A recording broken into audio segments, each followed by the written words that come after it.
That certainly wasn't what I was hearing from prominent Darwinists like Richard Dawkins. Evolution is a fact. It's a fact which is established as securely as essentially any other fact that we have in science. Richard Dawkins is so confident that evolution is a fact, and that therefore God doesn't exist, that he has devoted his entire life to spreading the evolution gospel. I'm an atheist with respect to the Judeo-Christian God because there is not a shred of evidence in favor of the Judeo-Christian God. It is completely right to say that since the evidence for evolution is so absolutely, totally overwhelming, nobody who looks at it could possibly doubt that if they were sane and not stupid. So the only remaining possibility is that they're ignorant, and most people who don't believe in evolution are indeed ignorant. There's a kind of science defense lobby, or an evolution defense lobby in particular. They are mostly atheists, but they are desperately wanting to be friendly to mainstream, sensible religious people. And the way you do that is to tell them that there's no incompatibility between science and religion. But is there really an incompatibility? Can't we believe in God and Darwin? Implicit in most evolutionary theory is that either there's no God or God can't have any role in it. So naturally, as many evolutionists will say, it's the strongest engine for atheism. If they called me as a witness, and a lawyer said, Dr. Dawkins, has your belief in evolution, has your study of evolution turned you towards atheism? I would have to say yes. And that's the worst possible thing I could say for winning that court case. So people like me are bad news for the science lobby, the evolution lobby. By the way, I'm being a hell of a lot more frank and honest in this interview than many people in this field would be. Richard Dawkins is the best example of this. His recent book, The God Delusion, has sold over 1 million copies worldwide. The God Delusion is my long-expected, long-worked-on, full-frontal attack on religion. To me, science is about trying to explain existence, and religion is about trying to explain existence. It's just that religion gets the wrong answer. But is Dawkins correct? Are science and religion really at war? And it was then, when I discovered evolution, when I discovered Darwinism, that I realized there's this magnificently elegant, stunningly elegant explanation, which I didn't quite understand to begin with. When I did understand it, then that finally killed off my remaining religious faith. I think that God is about as unlikely as fairies, angels, hobgoblins, etc.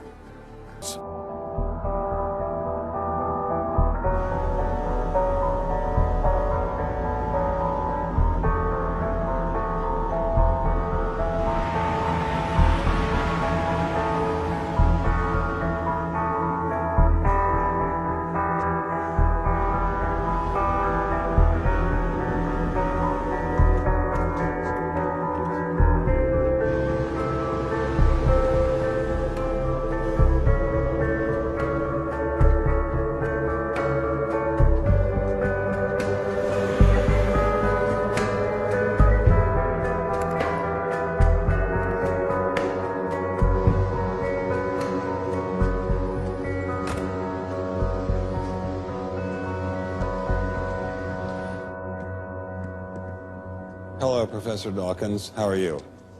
I'm Ben Stein. I'm so sorry to keep you waiting. How are you? Fine, thank you. You have written that God is a psychotic delinquent invented by mad, deluded people. No, I didn't say quite that. I said something rather better than that. Oh, well, please tell us what you said. Please tell us what you said. Well, I would have to read it from the book. No, please. The God of the Old Testament is arguably the most unpleasant character in all fiction. Jealous and proud of it, a petty, unjust, unforgiving control freak, a vindictive, bloodthirsty ethnic cleanser, a misogynistic, homophobic, racist, infanticidal, genocidal, filicidal, pestilential, megalomaniacal, sadomasochistic, capriciously malevolent bully. So that's what you think of God? Yeah. How about if people believed in a God of infinite lovingness and kindness and forgiveness and generosity, sort of like the modern day God? Why spoil it for them?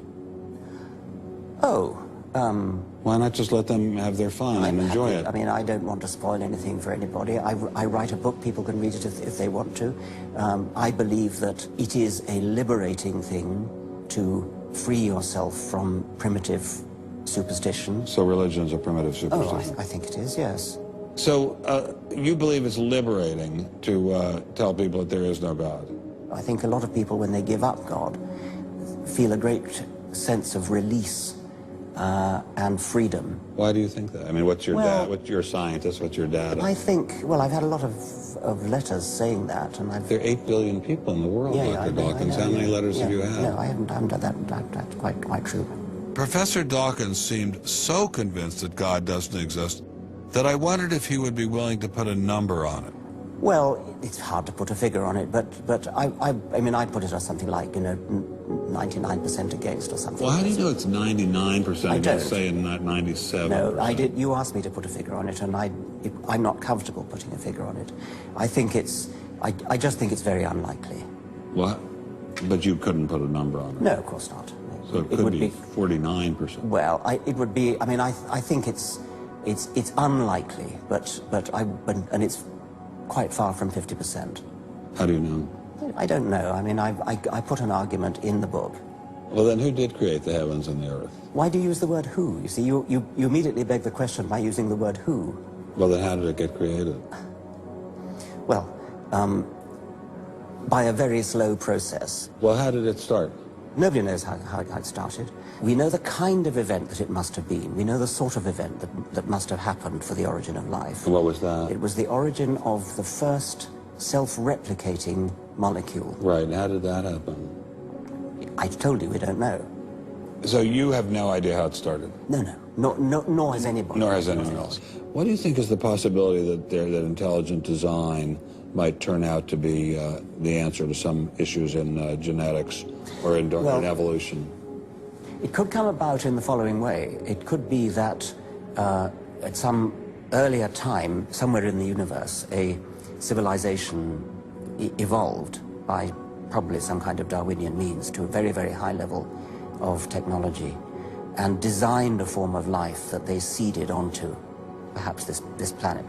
Now, that is a possibility and an intriguing possibility. And I suppose it's possible that you might find evidence for that if you look at the details of biochemistry, molecular biology. You might find a signature of some sort of designer. Wait a second. Richard Dawkins thought intelligent design might be a legitimate pursuit?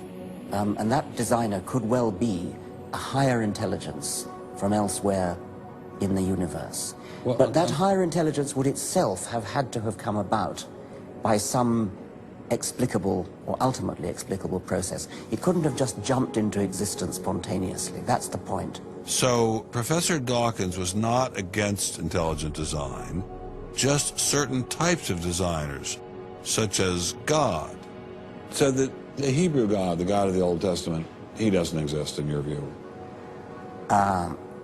Certainly. I mean, that would be a very unpleasant prospect. And the Holy Trinity of the New Testament, nothing like that.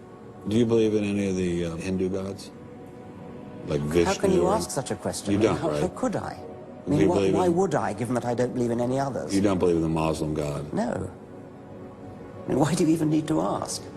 Well, I just wanted to be sure. So you don't believe in any God anywhere? Any God anywhere would be completely incompatible with anything that I've said I assume. Yeah. I just wanted to make sure. You don't believe in any God anywhere? No. What if after you died you ran into God?